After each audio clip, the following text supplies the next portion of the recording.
আসসালামু আলাইকুম। কেমন আছেন সবাই? সবাইকে স্বাগতম জানাচ্ছি। জেলেটিন বা আগার আগার ছাড়া মাত্র 2টি উপকরণে খুব সহজ, স্বাস্থ্যসম্মত এবং মজাদার আমরা জেলি তৈরি করে দেখাবো। আশা করছি সবার অনেক ভালো লাগবে। প্রথমেই আমি এখানে 1 কেজি পরিমাণ পাকা আমড়া নিয়েছি।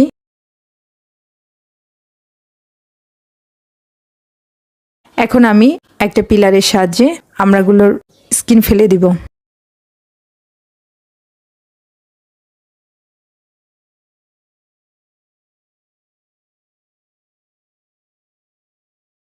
এরপর একটা নাইফ দিয়ে এগুলোকে টুকরো করে নিব।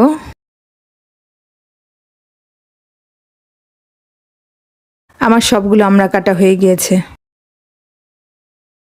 এবার চুলার আঁচ মিডিয়াম ফ্লেমে রেখে একটি প্যানে আমি 1.5 লিটার পরিমাণ পানি দিয়েছি। পানিটা গরম হওয়ার পরে আমড়াগুলো দিয়ে দিচ্ছি। আপনারা যদি কাঁচা আমড়া দিয়ে জেলি বানাতে চান তাহলে আমড়াগুলো কেটে 20 থেকে 25 মিনিট লবণ পানিতে ভিজিয়ে রাখবেন। এতে করে আমড়ার ভিতরে থাকা কষ চলে যাবে।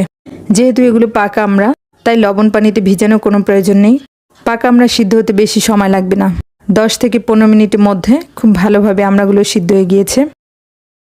এবার আমি এগুলোকে একটা বাটিতে তুলে নিচ্ছি, কারণ জেলি বানাতে আমার আমড়া পানিটি দরকার। এই সিদ্ধ আমড়াগুলো দিয়ে আপনার পরবর্তীতে চাটনি বানিয়ে নিতে পারবেন।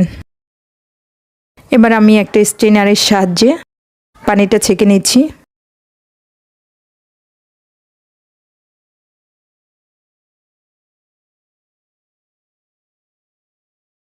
জেলি বানানোর জন্য চুলায় একটা প্যানে আমি আমড়া পানিটা মেপে নেব। অবশ্যই পানিটা মেপে নিতে হবে। যতটুকু পানি ঠিক ততটুকুই চিনি ইউজ করতে হবে। আমার এখানে 2 কাপ পানি হয়েছে। এবার আমি 2 কাপ চিনি দিয়ে দিচ্ছি। চাইলে এখানে যে কোনো ফুড কালার ইউজ করতে পারেন। আমি এখানে 1 পিঞ্চ রেড ফুড কালার দিয়েছি। চুলার আঁচ মিডিয়াম ফ্লেমে রেখে ননস্টপ নাড়তে হবে। জেলিটা জমানোর জন্য আমি এখানে 2 টেবিল স্পুন লেবুর রস এবং দীর্ঘমেয়াদী সংরক্ষণের জন্য 2 টেবিল স্পুন ভিনেগার দিয়ে দিয়েছি। যদি কম সময়ের জন্য এটা করতে চান তাহলে ভিনেগার দেওয়ার প্রয়োজন নেই, সেক্ষেত্রে স্কিপ করতে পারেন। বলক আসার পরে যখন দেখবেন উপরে এরকম ফেনা উঠে গিয়েছে, তখন একটা চামচ দিয়ে এগুলোকে ফেলে দিবেন। না হলে জেলি জমানোর পরে এগুলোর উপরে উঠে থাকবে, তখন দেখতে ভালো লাগবে না। কিভাবে বুঝবো পানিটা জেলির জন্য ঠিক আছে কিনা? সেক্ষেত্রে একটা ফ্রিজে আমি অল্প একটু পরিমাণ পানি নিয়ে তার মধ্যে 2-3 ফোঁটা মিশ্রণ দিয়েছি। যখন বুঝবেন মিশ্রণটা পানির সাথে মিশে যাচ্ছে না, জমাট হয়ে আসছে, তখন বুঝতে হবে জেলির জন্য আমার মিশ্রণটা একদম রেডি। এখন গরম অবস্থায় মিশ্রণটা ঢেলে দিচ্ছি। আপনারা জেলিটা যেই জারে জমাবেন সেটা অবশ্যই শুকনো হতে হবে। এবার 4 থেকে 5 ঘন্টা নর্মাল টেম্পারেচারে রেখে জেলিটা জমাতে হবে। কোনোভাবেই গরম অবস্থায় ফ্রিজে রেখে জমাতে যাবেন না, তাহলে জেলিটা জমবে না। জেলিটা কতটা পারফেক্টভাবে জমে গিয়েছে সেটা একটা পাউরুটি স্লাইসে লাগিয়ে দেখাচ্ছি।